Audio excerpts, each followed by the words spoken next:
We have Readers Theater, Northport plays, and we're really looking forward to it. Joanne always comes up with something really funny, serious, something to think about, and something to talk about. Okay, so we're going to be doing this in a minute. Welcome to NAC Second Wednesdays. It's sponsored by Northport Arts Coalition, and we collaborate with the library. So let's give the library a round of applause. Okay, like I said, NAC Second Wednesdays, just in the back of your mind, write it down somewhere that next month, it's not the second Wednesday that we're going to have a program, because the second Wednesday is not before. So it's going to be the third Wednesday. Okay, so Charlotte has been telling you a little bit. Charlotte has been telling you a little bit about what's coming up in October 16th, which is the third Wednesday. Okay, Northport Arts Coalition. We have a couple of. If you're not familiar with us, we're a not-for-profit. We rely on membership to keep all of this going. So if you like what you see and hear, and you want to become a member and support us, we have a membership form on the inside brochure, and you can grab one on the way out. Okay, a couple of exciting upcoming events that we're doing. One is doing music, which is classical music here in the library. It's going to be coming up October 4th, and it's Canto Libre. You know, we have a flyer outside. It's harp, flute, and strings. You know, it's on Friday night. It's free. It's beautiful music. So think about that. And if you didn't get one of these cards on the way out, grab one. It's Northport Art Walk. And the Art Walk, we've been doing it now for 8 years, 10 years. What we do is place artists into the stores on Main Street, Northport. Then we get musicians, and we position them in front of some of the stores. So we have 7 or 8 different musical groups playing on the street as well. Free event. You come to Copenhagen Bakery. We have a tent set up. You pick up the map, and you'll see, and you just navigate yourself through downtown. Go into the stores, see the artist, hear the music, and it's a nice day. You know, so grab one of these on the way up. Okay, like I said, we have so if you're like me and you have to like write things down and I'm going to forget, and you'd like to get an email about everything I just said, we have a clipboard outside. You could write your email address down. We'll put it on the email, and then you get like once a week, you get an email about what's coming up. Okay. And we never sell it. Very good. Charlotte will tell you a little bit about what's coming up the third Wednesday of next month. Thank you.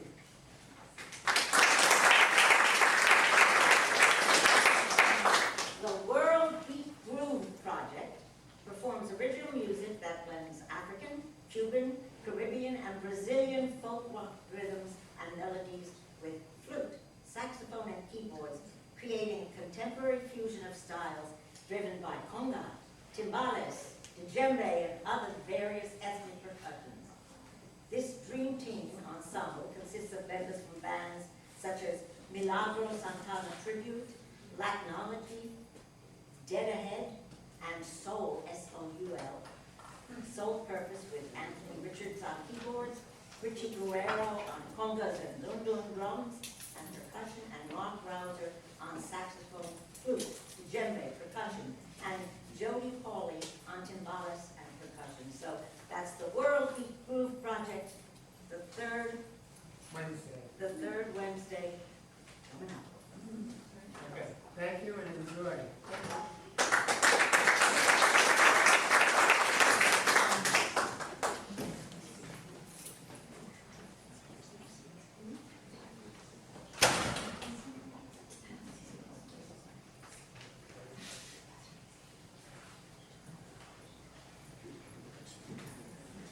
Faster than a speeding bullet, more powerful than a locomotive, able to leap tall buildings in a single bound. Look, up in the sky, it's a bird, it's a plane, it's Superman! Yes, it's Superman, strange visitor from another planet who came to Earth with powers and abilities far beyond those of mortal men. Superman, who came to change the course of mighty rivers, bent steel in his bare hands, and who, disguised as Clark Kent, mild-mannered reporter for a great metropolitan newspaper, fights a never-ending battle for truth, justice, and the American way. Lana, did you see my pants? I can't find them. I told you the seams might have to be let out. I'm so nervous. Can you finish ironing and cleaning my cape too? I gotta get called into action. Last time I flew into those Canadian geese, nothing but poo and feathers all over everything. I should have flown into Central Park or something to clean my outfit. Too many robots with tourist stuff. I would have created like a mini tsunami. That would have been bad for tourism, I think, and my own somewhat tarnished reputation. Never mind that my swimmer's ear has become a real problem. The tree-hugging environmentalists would raise a stink if they saw me in the lake. Oh, Clark, why go to all the bother of this? The last time you had needed was the first Bush administration. Barbara Bush needed you to fly some lobsters to Kennebunkport. You had to listen to George Sr. recount his heroics from World War II. How many presidents have even been in the military? They may be commander-in-chief, but I think they're only up to mischief. I got them there on time, didn't I? Boy, I gave W and Jeb a sightseeing ride. Whew. W said he flew more with me than when he was in the military. I think he got into trouble with the Air Force for that remark. Yeah, that's the point. You've become an airborne messenger like FedEx and UPS. Soon you'll be delivering for 1-800-Flowers. You'll look like Apollo with a laurel wreath on your head. You know, I have to keep ready for any type of emergency.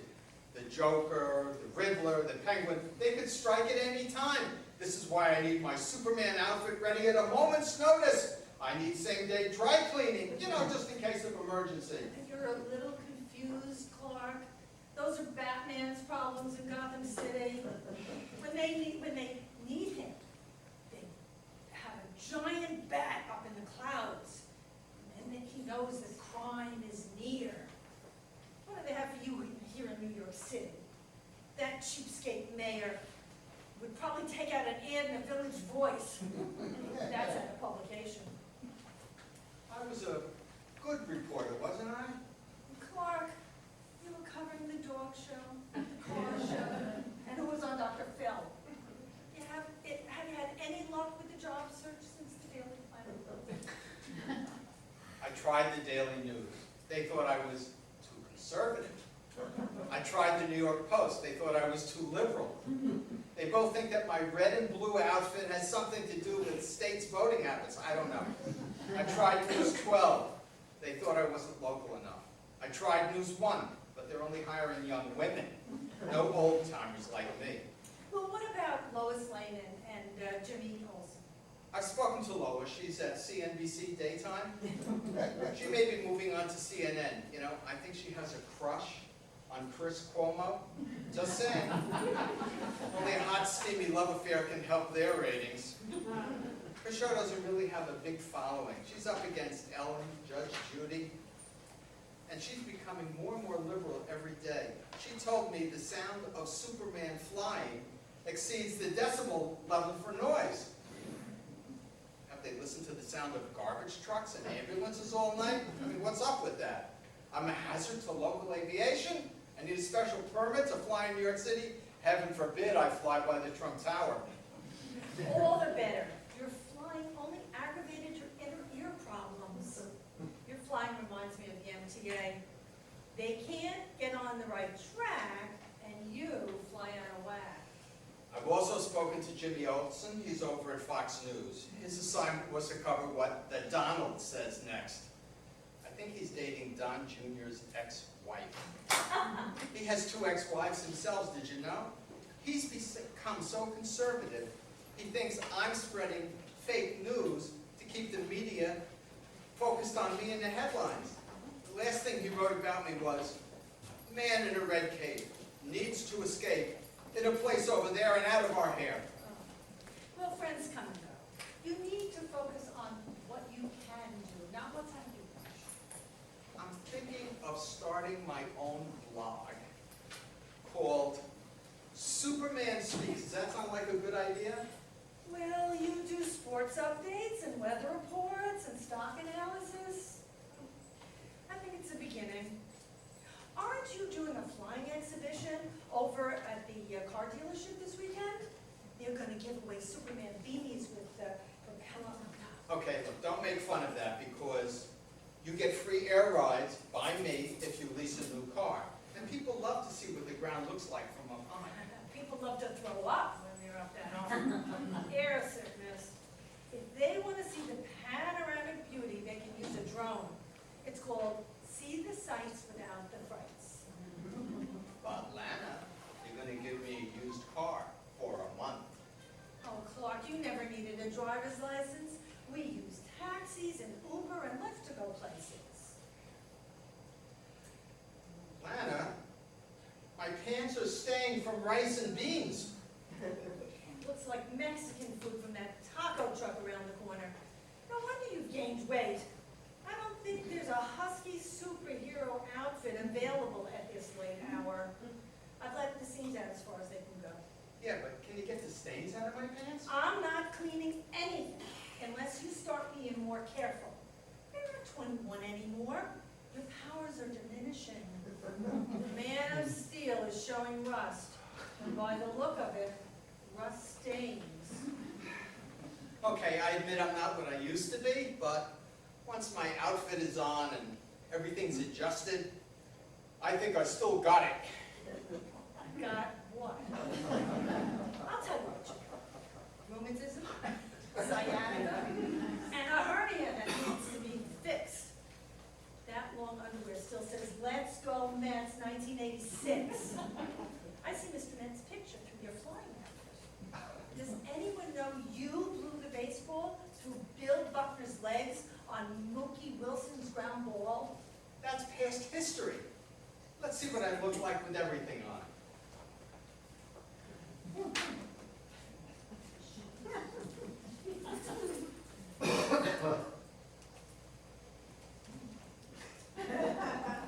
Where are my orthopedic Ugg boots? Do you have any idea? Soft wool on the And inside? you left them next to your winter coat in your chair.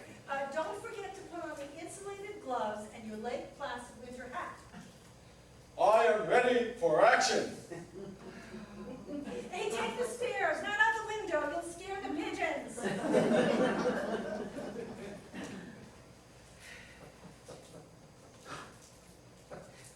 Hello, Mom. No. He's no better. Still thinks he's some sort of Superman. The medicine keeps him quiet, but it's the same thing night after night. He sits in front of the house waiting and hoping for the call to leap into danger, to save humanity. Truth is, he can't even save himself. Superman, who can change the course of mighty rivers, bend steel.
It's a beautiful summer evening.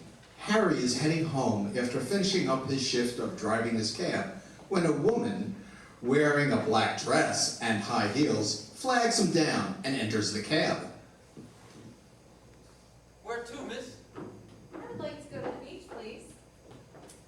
I'm sorry, miss, but I'm headed in the opposite direction. Oh, please. It's just a few minutes out of your way. Okay. Besides, I can never say no to a pretty woman. Thank you. That's very sweet of you to say. You know, you're not exactly dressed for the beach. I know, but I just really want to smell the ocean and feel the breeze in my hair. Do you like the beach, Harry? Yeah, I like the beach. Hey, how did you know my name? Oh, I know. You saw my ID tag next to the meter. So now you know my name. What's your name? I go by lots of names. You can just call me God. Right. You're God and I'm Santa Claus. That's a good one. Why is that so hard to believe? Well, first of all, you don't look like God. Oh? And what am I supposed to look like? You know, an old guy with a white beard, long white hair, wearing a long white robe and sandals. I think you had me confused with Charlton Heston in that movie. Let me ask you something, Harry. If I was standing on the corner in a white robe and sandals with long white beard and hair, would you have stopped to pick me up? You have a point. But what about the fact that you're a woman? Well, if I appeared to you in my natural form, you wouldn't be able to comprehend it. Therefore, I take on a form that you can relate to. If you really are God, then prove it. Okay. Your parents' names were Thomas and Maureen. You have no middle name. When you were 9 years old, you broke your arm when you fell off your bike. I even know about you and that waitress at the rest stop when you were driving a truck cross country. She told me she was 18. How was I to know? Anyway, I don't know how you know all this stuff about me, but it doesn't prove anything. I know. Make a miracle. Ah, special effects. You mean like burning bush or a bolt of lightning? If you want to see things like that, Harry, then go to a Penn and Teller show. Besides, I don't know why people need miracles to believe. I wish that I never made miracles. It makes it harder for people to believe in me. I've only made 2 miracles. One was the parting of the Red Sea, and the other was the 1980s U.S. Olympic hockey team winning the gold medal. So, God, let me ask you this. How can you allow all the suffering to go on in the world? I don't let anything happen. I give you the world, and everything in it is a gift. What you do with the gift is entirely up to each and every person. It's your choice. People can try to get along and love one another, or they can continue to kill each other. So why did you decide to appear now? I'm on vacation. What do you mean you're on vacation? God doesn't take vacations. Why not? You know it's been 100 years since I took a break. So I decided I was taking the day off. I also thought that while I'm down here, I would take this time to remind everybody that the world can work if people put in the effort. Harry, I want you to help get my message across to everyone. Why me? You have a gift for speaking to people and making them laugh. But mainly the reason is because it was your cab that I got in. So there's no special reason why you picked me? Luck of the draw. So will you help me get my message to everyone? Listen. I would love to help you, but if I go around telling people that I've met God, they will lock me up in the nut house. Why is my existence so hard to believe? Hollywood has made millions of dollars making movies about people being possessed by the devil. The devil people can believe in, but not me? God bless. I mean, you bless. Just forget it. Well, we're here. Would that be cash or credit? I will be paying by credit card. So God uses American Express? Yes, and I never leave heaven without it. Hey, this card says God on it. Are you sure this is going to work? Just swipe the card, Harry. And add 20% for yourself. I don't want you to think that I'm cheap.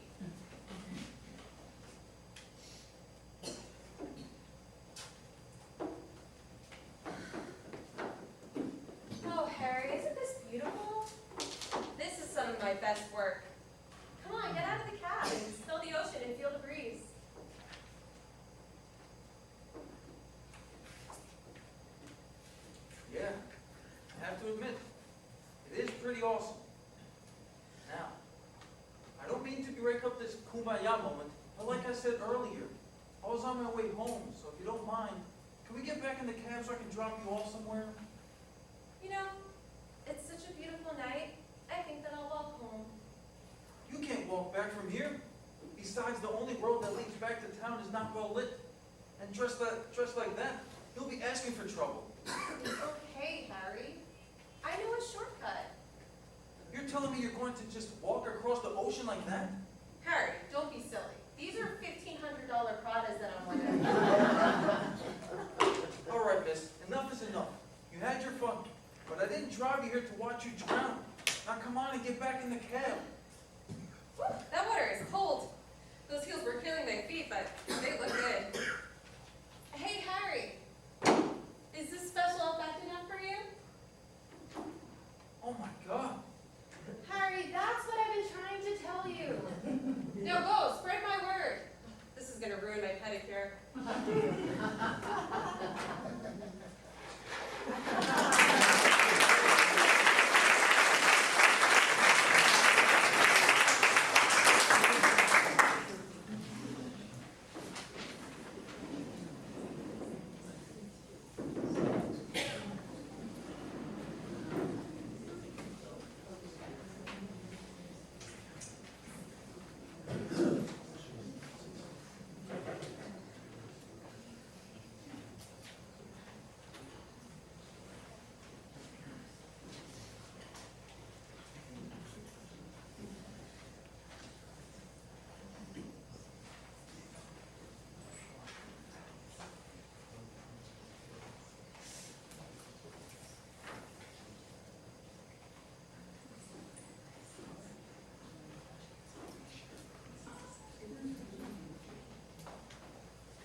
Hal, I have your toast and coffee.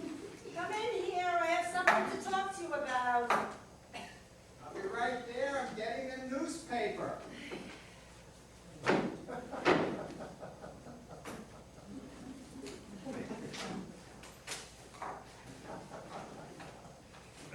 you go out like that? No one sees me. Hey, look at this, will you? The newspaper's wet again. Why can't this guy put a plastic bag on it? How do you know it's a guy? I don't know, it just seems like a guy job. What's with the toast? Oh, it's gluten-free. Want to try? No, thanks. I like my glue. That's why you're always hungry. No glue to stick to your ribs. I have something I want to run by you. Yeah. Come on, Ruth, first thing in the morning. For God's sakes, can't it wait till I at least read the obituaries? What is it with you and your fascination with the obituaries? I want to see if I know anyone who died, that's all. Listen, if you don't see them down at the post office anymore, chances are they did. Yeah, but I like to pay my respects. No, you don't. You just want the free lunch. You know, we should try that new lunch place down on the green. I heard they have gluten-free tofu wraps. Let's go for lunch today, okay? Hal, you want to go for lunch today? Hal, are you listening to me? Hey, I think this is Ronnie Blyer. Take a look at that. We knew him. He was in my brother's class. Look at this picture. What do you think? Geez, all these World War II soldiers look alike. But yeah, I think it's him. I didn't really know him. Sure, I'm going to go to that week. You know, every day in the paper, there's at least 1 or 2 World War II vets that have passed. Well, they're old. That's what happens to old people. They die. Okay, I just want to check my lottery numbers now. What would you do if we won the lottery? Go to Mongolia? Yeah, that sounds like a blast. Sleep in yurts. You know, they don't have motorized vehicle out there in their outback. You have to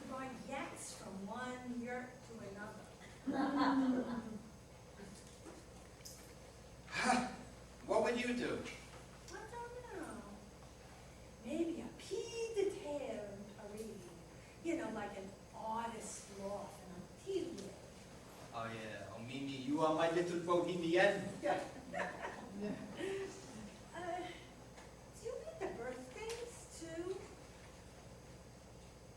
Birthdays, I don't know anybody on that list anymore. I can't even figure out what their names mean and spell, let alone what they do. Can I just finish my paper, please? Do you know what this conversation is reminding me of? I'm sure you're gonna tell me. Do you remember that old Twilight Zone episode that all the husband wanted to do was read in peace, but his wife wouldn't let him do it? He works in a library, and he's working down in the basement with all the archives.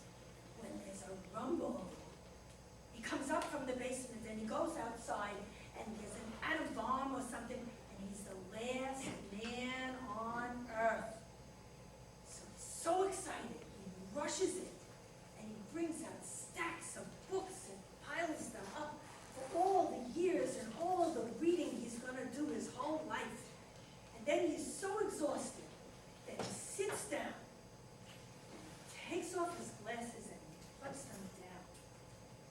Then he gets up and he steps on his glasses and now he can't read. Boy, that Rod Serling, he knew how to push all buttons. You ever think about these things? Oh yeah, I think about it all the time. Okay, just hand over the entertainment section. You know, that reminds me, last week they had an article about walking tubs. Maybe we should get one. What do we have now?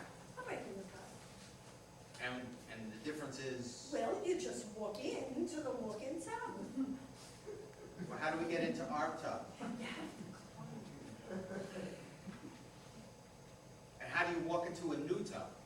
There's a door. A door? Doesn't the water just rush out?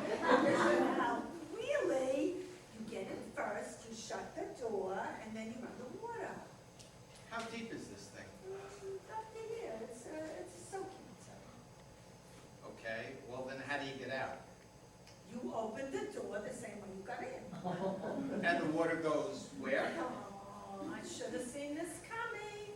You drain it first and then you walk out. Sounds like an all-day project. Yeah, it is a time commitment, but I just thought it would be safer, you know, getting in and out in the dangerous. Yeah, well, I'll help you in and out if you want me to. Well, I was thinking of when you're unavailable. Yeah, unavailable. You mean when I'm dead, don't you? That's what you're going to do when I die? You're going to buy a walk-in tub? Just thought it would make a nice gift for me for a special occasion. Okay, I'll put it on my list. Never mind. Just let me do the crossword puzzle. Let's see.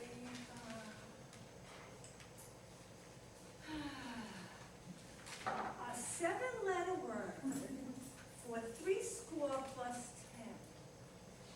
70. Ah, that's good. 4 score and 7 years ago.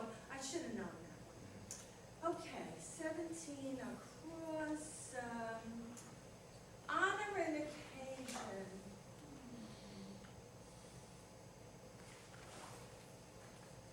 Celebrate.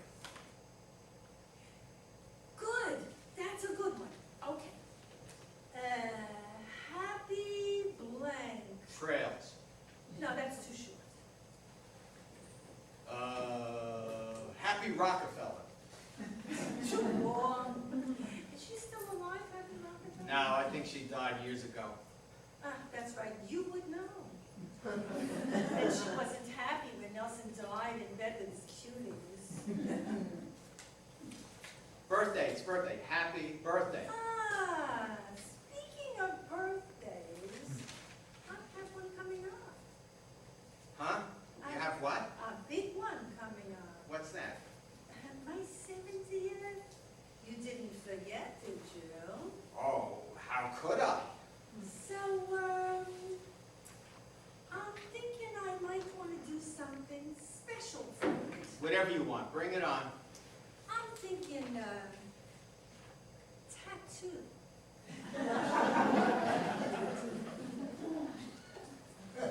No comment, you'll forget about it. What do you mean? You never take me seriously. Well, look, I took you seriously on your 50th, when you wanted to take flying lessons. I took you seriously on your 60th, you wanted to climb Mount Everest, so what happened? Well, you know, the flying lessons was silly because we don't have a plane. And you know, it wasn't my fault that they had an earthquake in Nepal. You don't think that was my fault? Let me get something straight. You're deciding between a bathtub or a tattoo for your birthday? I'm just keeping my options open. So, out of curiosity, would you get a butterfly or a peace sign? Sure, make fun of my peace sign or butterfly. I'm no aging hippie. No, I want something with meaning, like a turtle or a pitchfork. A turtle or a pitchfork? Well, I was a late bloomer, you know. I haven't reached my full potential yet, but I'm gonna finish strong. So the tortoise. And the pitchfork has choices of directions, like a fork in the road, but I'm taking both. Oh yeah, that makes perfect sense. People are gonna think you're a witch if you get a pitchfork. No, no, no. No one's gonna see that I decided to do it. Then why are you gonna do it? It's for me. I have to put it somewhere where people can't see it, somewhere private. But that's the problem. The problem, what do you mean? Well, if it's in a place no one sees it, it's in a place where the tattooist has to see it. I mean, I have trouble taking my clothes off in front of people, so I don't know how to go about it. Look, these people are professionals, they've seen it all. That's what you say when I'm going for a pedicure. No, I don't say that, I say they've seen worse. But they haven't seen mine. Oh, have you seen yours? Cut it out now, you're making fun of me. Yeah, listen. Get that old nightgown that you have, cut a hole in it where you want the tattoo to go, and the tattooist won't see anything else. Wow, that's not a bad idea. Maybe I could put it on my hair. Why? No, that's my least favorite part. Maybe in my armpit? I don't bathe much anymore, you know, my angel wings. You know, I really should start doing weights for that. Where'd you put your old dumbbells? Wait, I have a better idea. Here's a permanent marker, why don't you just do it yourself? And when you're 80, you could scrub it off with Brillo, get some other new idea that you might have. And they have colored ones too, and no end to the creativity here. You know, in prisons, they use ink on their knuckles and kind of inject it and write words like love. Well, and maybe not exactly love, but you know, like a 4-letter word. Never looks neat, though. You can always tell they did it in prison. How do you know what prisoners do? Orange is the new black. You know, I went to the tattoo store at the mall this week. Yeah, I think they call them tattoo parlors. Yeah, you're so damn hip. Well, anyway, they do body piercings, too. There was a photograph of a woman in the window that had these metal rings implanted in 2 rows down her back. Can you picture this now? Why would somebody do that? Let me finish. Then there was a black satin ribbon that was laced through the loops. Tight like Scarlett O'Hara and Gone with the Wind, and it was tied at the bottom with a bow around buttocks. You know, you could have that done to your thighs, and then we could tighten it up and be like permanent Spanx. Don't get into this. I know you're just picturing this. Actually, I'm picturing me having to lace it up and watch your skin stretch around metal hoops like a fish that's been caught. I know this is supposed to turn you on, but so far it's just turning my stomach. Stop it. Oh, I have another thought. I can hardly wait. Bend over. I'll staple your butt together, and then we'll lace it up with an old shoestring. How about that? Oh, there's just no end to your great ideas, is there? That reminds me. Back when I was in art school, a 50-something woman was on my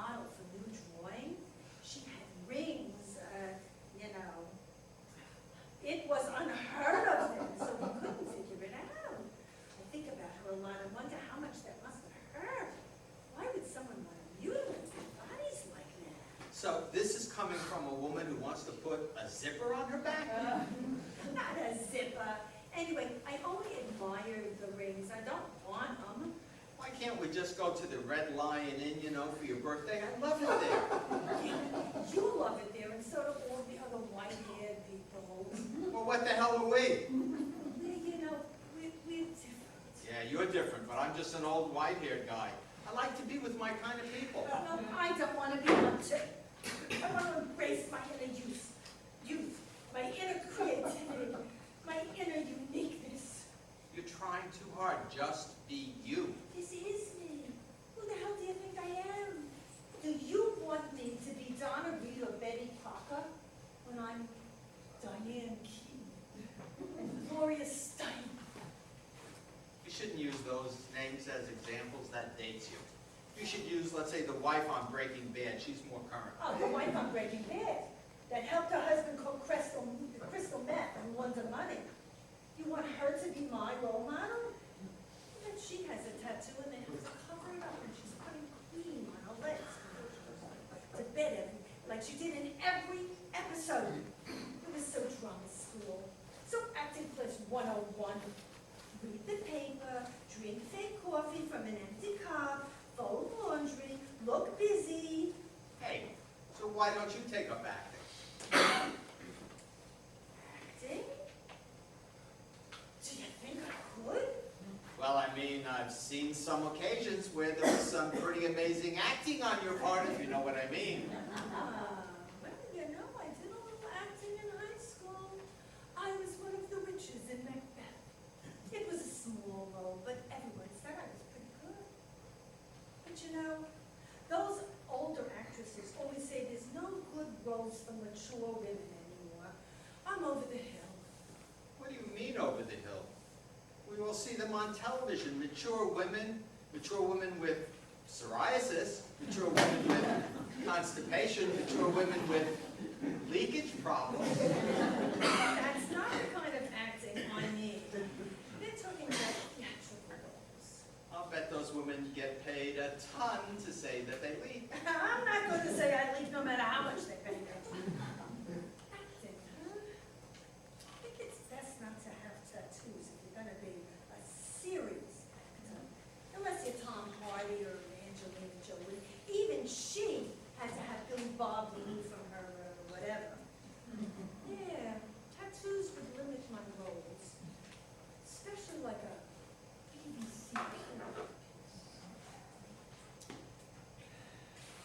Vulgarity is no substitute for wit. I need a drink. Oh, I thought you were the waiter.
first job. It was a coffee shop in Manhattan, right at the Civic Center, way downtown on the east side near Pace University and the Brooklyn Bridge. But that will be important to remember in a little while. Take notes if you'd like. About the shop. This is my uniform, by the way. Like it? My boss got it from Goodwill. The name tag? He went to a Chamber of Commerce luncheon some time ago, found a bunch of blank name cards and folders on the table, and filled his pockets with them when nobody was looking. That should tell you all you need to know about him. Sufficient to also say, since I'm telling you the story, you won't be meeting him tonight. So the place was empty. It was snowing really hard that morning, and I was the manager. I had already been snowing really hard, so I had to come in early and tell our other two waitresses that they needed to stay home. I don't often get the place to myself like this. I was looking for more news about the storm and turned on the radio to a classical music station that we don't usually have on when the customers are here. She stops when she picks up WNYC, which is playing Dame Kirite Kanawa singing Quando Menvo. I love this. I don't know the whole song and I don't speak Italian, but I love this part. And that was Dame Kirite Kanawa, her rendition of Quando Menvo from La Boheme concert last year from the Sydney Opera House. And at this moment, we, that is all of us who are in the metropolitan area this morning, are under an officially designated blizzard according to the National Weather Service.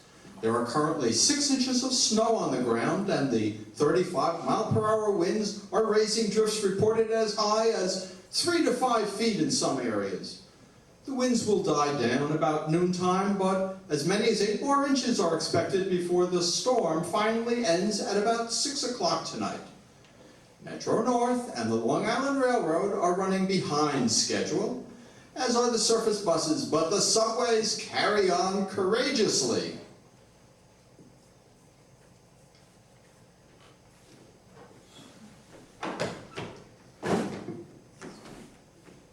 Anthony?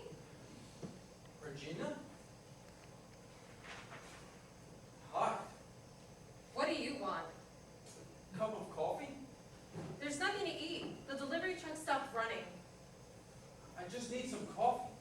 You're a jerk. I know. You sell coffee to jerks and blizzards? I'll get the strychnine. As long as it's hot.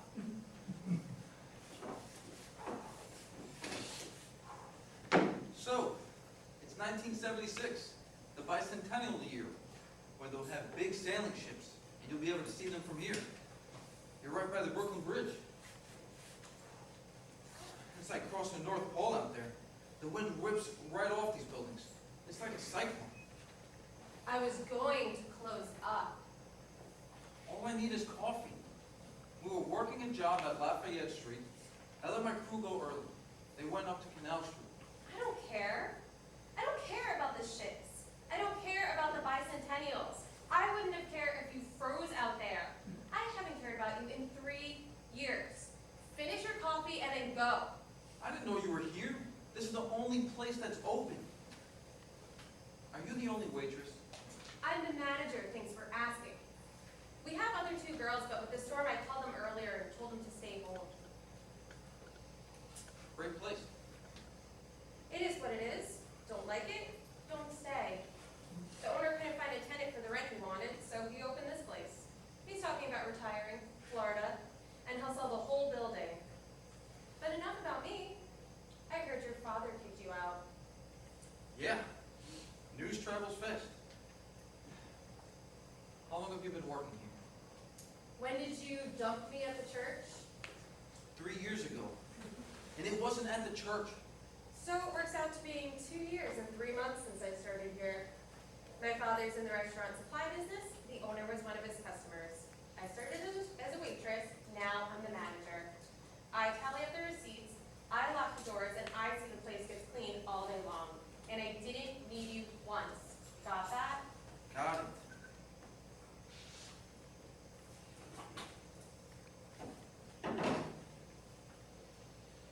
So, when exactly did you decide to dump me? 2 weeks before the wedding, and it was wrong. I should have told you before. How long before? When I knew I loved someone else. And when was that? 6 weeks before I proposed to you. Am I going to have to pay for that? You never paid for anything. You walked into my home and dropped your palm after we sent out the invitations. Oh, while we were figuring out who was going to pick up my grandmother and where everybody was going to sit at the reception. I came over to your house and told you to your face, and it was in front of your father. I expected him to belt me. I had it coming. You, your mother, your sisters, and your brother turned into statues. By the way, you probably know already that no one from the neighborhood will talk to me. Oh, just too tough. That is all the families we knew that were still there. Lots of people have gone out to the island or up to Westchester. The factory jobs are going, and there are more vacant stores on the streets than I remember. So all of a sudden you're Studs Terkel? You know my family. They don't read. The rest of the world can go to hell as far as they're concerned, as long as they can keep going. If nobody in your family reads, how do you know Studs Terkel? You read his book, Working? What do you care what I read? You dumped me. It was all arranged and then you dumped me. I know your father's tight about money. Did he offer to pay the bills? After you left, my father sat me down with a big yellow pad, and together we worked out just how much he was stuck for, and he asked me how I was going to pay him back. Did I ever mention when we were together that I thought your father was a German? How dare you? I'm a father myself now. A girl and a boy. If someday my daughter gets dumped by some guy just before her wedding, I won't tell her that I want my money back, and my wife feels the same way. Your wife? Oh, the one that you dumped me for. Right. The spit? I've heard it before. It sounds uglier coming from you. And since we're talking to each other now, let's get the rules straight. You can call me every name in creation. Irate. But don't start on her and not my kids, because they're important. Because if they aren't, then what I did to you didn't mean anything. I don't want to see their pictures. I don't want to know their names. They're nobodies to me. Did your father help at all? I didn't want my father to help. It was my mess and I was responsible. I had to prove that I was Regina Carmody. I'm worth something, and I proved it with no help from anybody. Not my sisters, or my mother, or my brother. I'd show you how Anthony Bonifaci were too stupid to see what was right in front of you.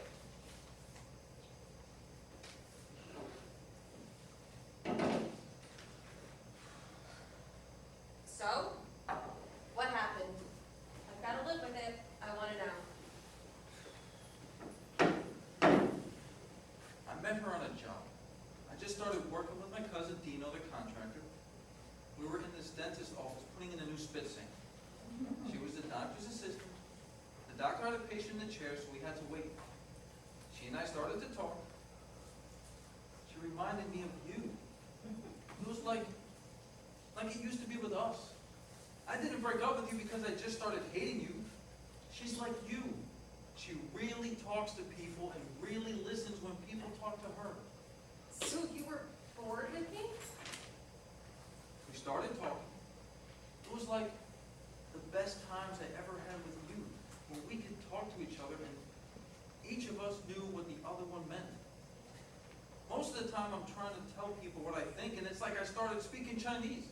They just don't get it.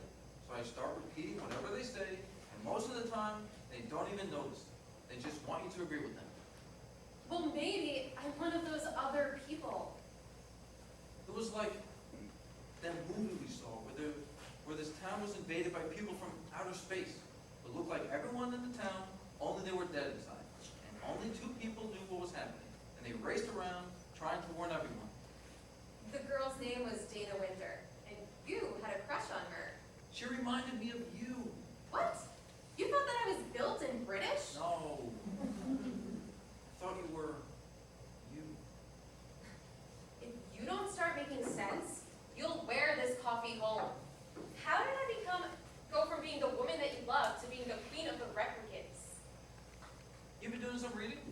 First working, and now invasion of the body snatchers? Answer me. Your family, my family, it wouldn't have mattered to them if the whole world outside the neighborhood went straight to hell. That's them. It wouldn't have been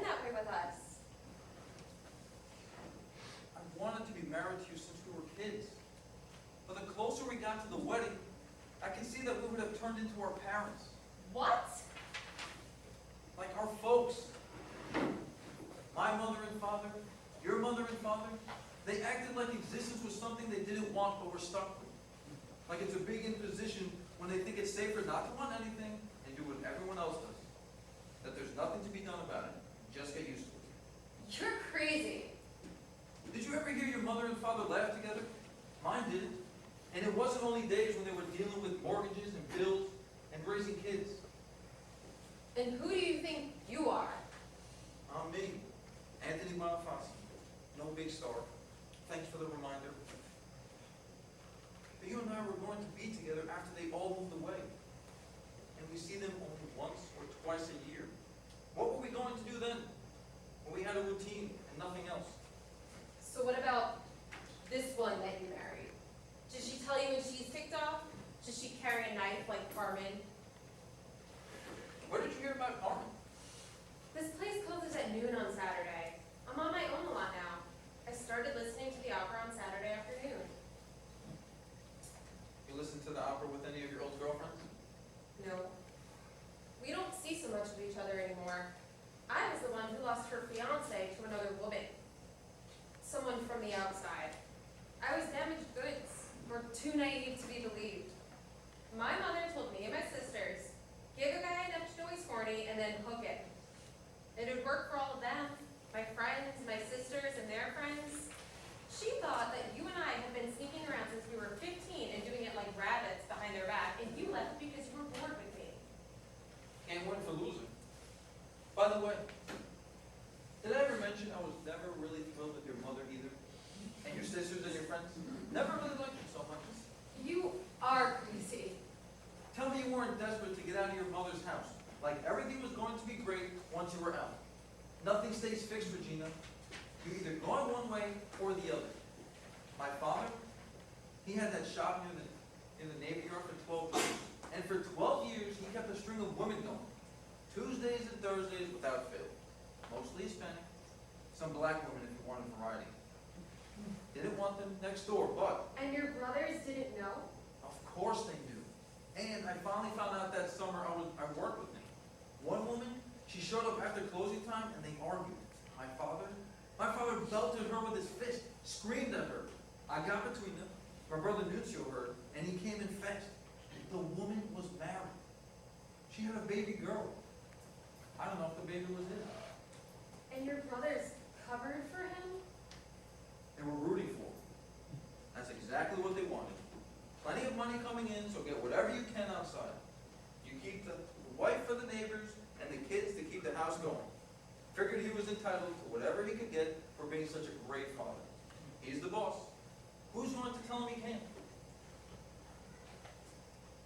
My mother is old country. As long as they had a roof over their heads, the kids were fed and clothed, it's good enough for her. I knew you didn't want it. But what if you changed? What if one morning you decided it was just too much trouble thinking for yourself and you acted like them? We don't know that's what would have happened. The closer we got to it, everything was about the wedding, and nothing would stop that. Like saying what we really felt. Nobody wanted that. Why didn't you ask me? You would have put me off until after the wedding. I could have stepped into your house in a Gestapo uniform and said, Hitler had the right idea.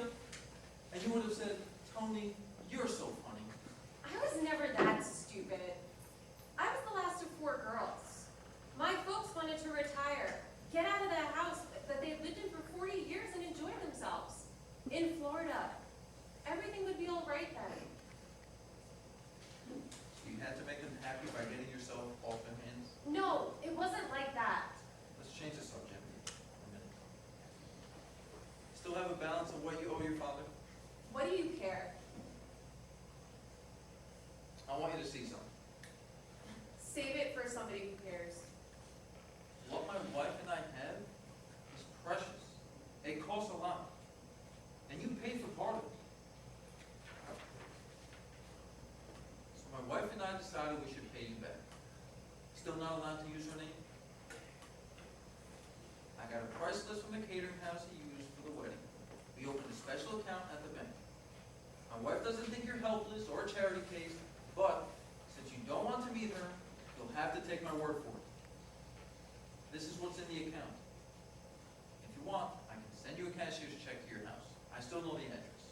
If there's anything left over, keep it. You still live in your parents' house? They moved to Florida. They sold it to our cousins. I live in the basement and pay rent. You like your cousins much? What do you care? You gonna snatch me off the damaged goods table and sling me over your white Charger? No. Well, getting back to the point, what do your parents do with themselves now that they're in Florida? My father still sells restaurant supplies. Lots of places to eat where they are now. He's out of the house 8 or 10 hours a day, sometimes 6 days a week. Like you did up here? And your mother keeps house? My sister Ellen lives down there with her husband and their kids. She teaches school. My other sisters live in California and Texas. My brother has a job at Cape Kennedy.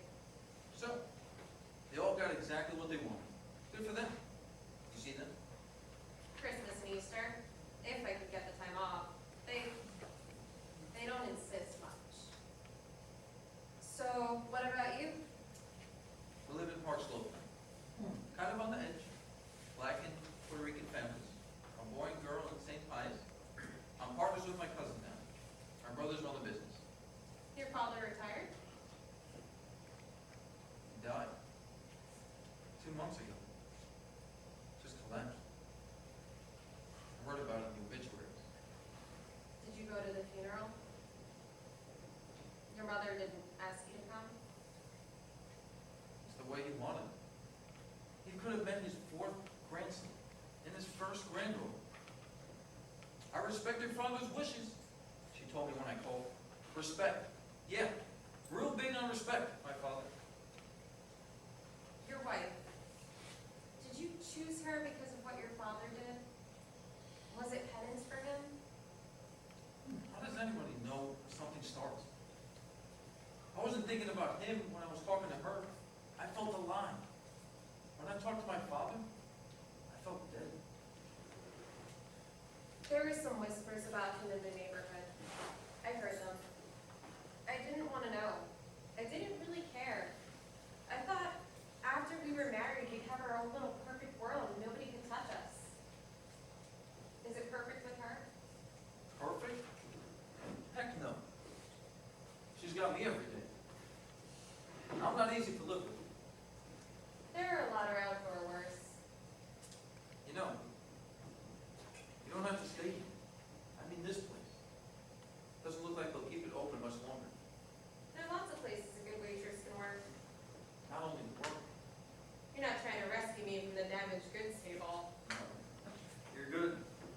You don't belong in the damaged goods table. It's 1976, the bicentennial year. Fresh starts.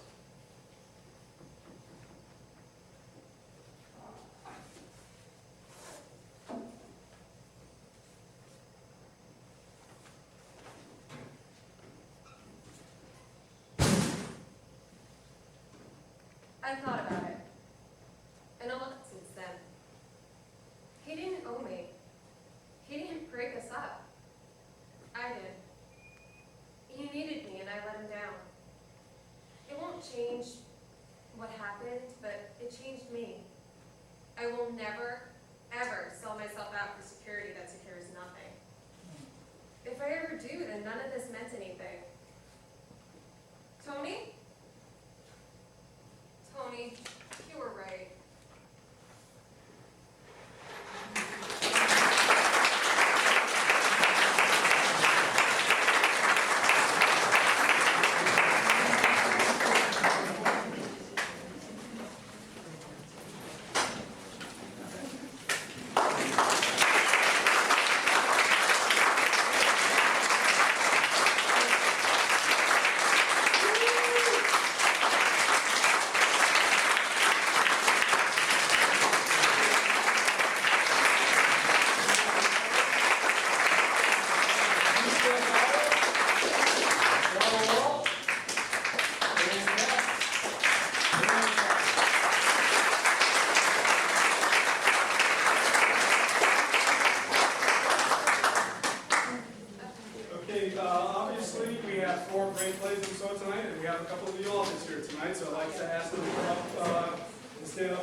Superman, written by Jim Polen.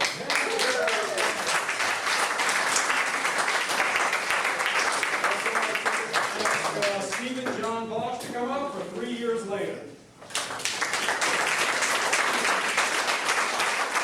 And we'll talk about them in a little bit, but first the other plays that were done. OMG by Pete Mergel, and They Say It's My Birthday by Nancy Palmento Schuler. I think we'll start, Jim, just basically talking about Superman because you brought him to an interesting time in his life. But first, a little bit about how that play came about and what inspired you to write it. With all the movies that came about with superheroes, so I started thinking about superheroes. And then I started to think about politically correct, because this, in my opinion, everything is just politically correct. And I thought, what if we had a superhero who wasn't politically correct? So in this little story, I was able to make fun of, you know, both sides, left and right. So if you could remember, there was a part in there about President Bush. There's a part in there about, though he's only considered the mayor, it just says the mayor, it's Bill de Blasio. Then there's one about CNN. There's one about Fox News. So it's just trying to make fun of what I consider everybody being too politically correct. And that's how, and it just meshed. At least I thought it meshed. And I put a little, I guess, a hook at the end because you start thinking it's Superman, but really it's somebody who thinks he's Superman, his wife who's trying to help him cope with the fact he thinks he's Superman, and you know, she's trying to help him. And then of course it's the end where she's telling her mother on the phone that it's just the medication that's trying to help her. And that's how I came up with this. And Stan and Joanne just talking about setting that piece up in particular. I mean, obviously, Stan, you've really method acting on that. Just to talk a little bit about bringing that in, and Joanne as well to talk about. Of course I got into the part. I wanted to be Superman. Who doesn't, Jim, who doesn't want to be Superman in some way, shape, or form? So I got the Superman shirt and some of the other items to make it fit better. And had a lot of fun with the role because why not? I was Superman and let the world figure that out if they wanted to. Of course, Joanne probably had another spin. Well, from my end, it was hard to make the balance of she really knows he isn't, but she's humoring him, but have the audience go along with it until the end. So that was the challenge of the play. Great, thank you. Now we'll talk to Stephen about 3 years later, a very interesting piece because obviously set in the bicentennial, but also talks about a lot of different layers about a relationship that comes back together in a different manner. Thank you. Before we get started, to the two actors, thank you very much. And yeah, you can.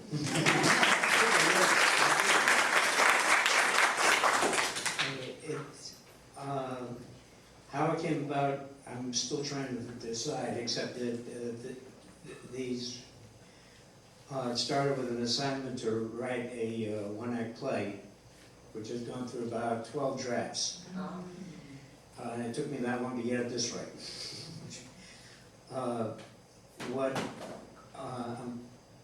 Actually, I would really like to hear from you folks in the audience.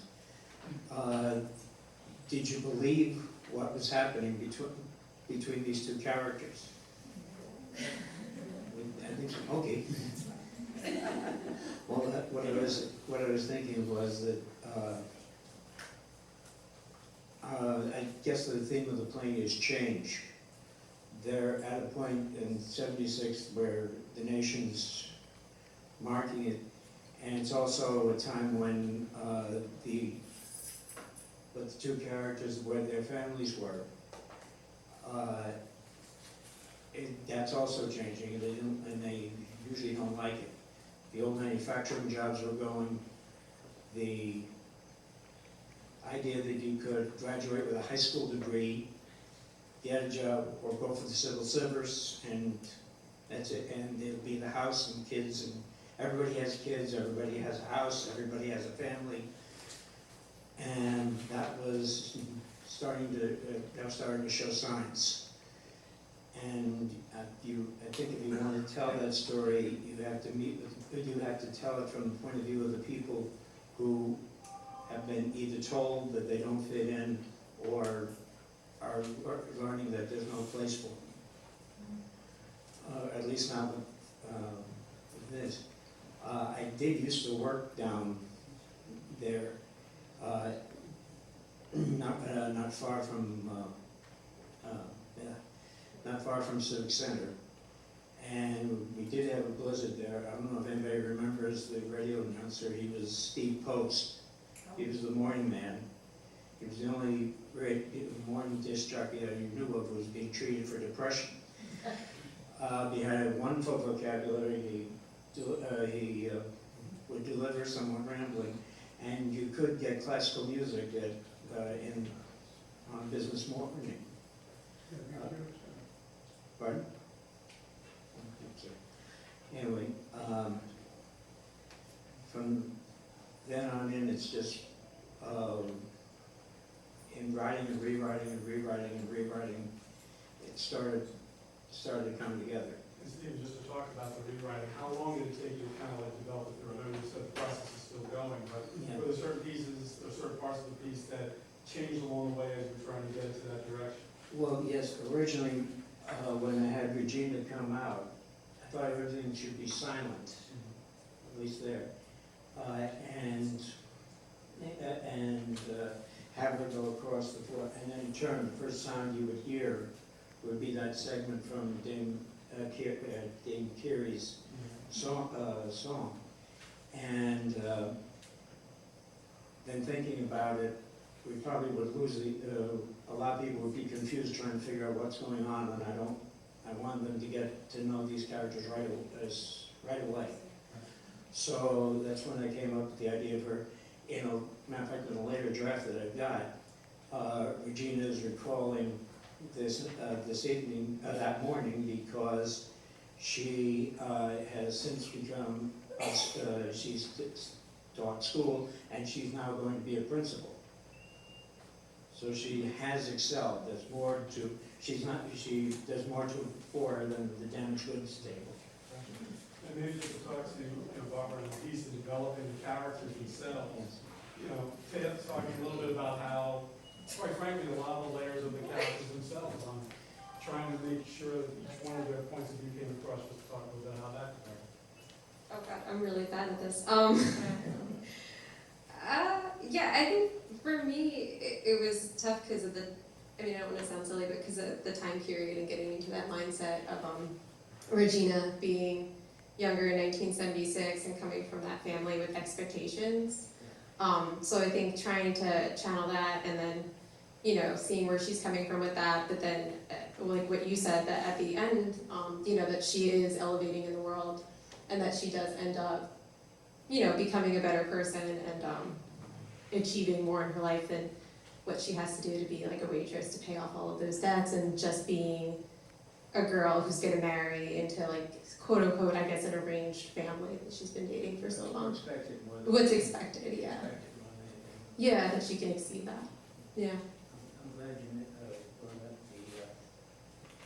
the Republican picture area where in 76, these were neighborhoods where the women's movement hadn't shown up yet. Mm-hmm.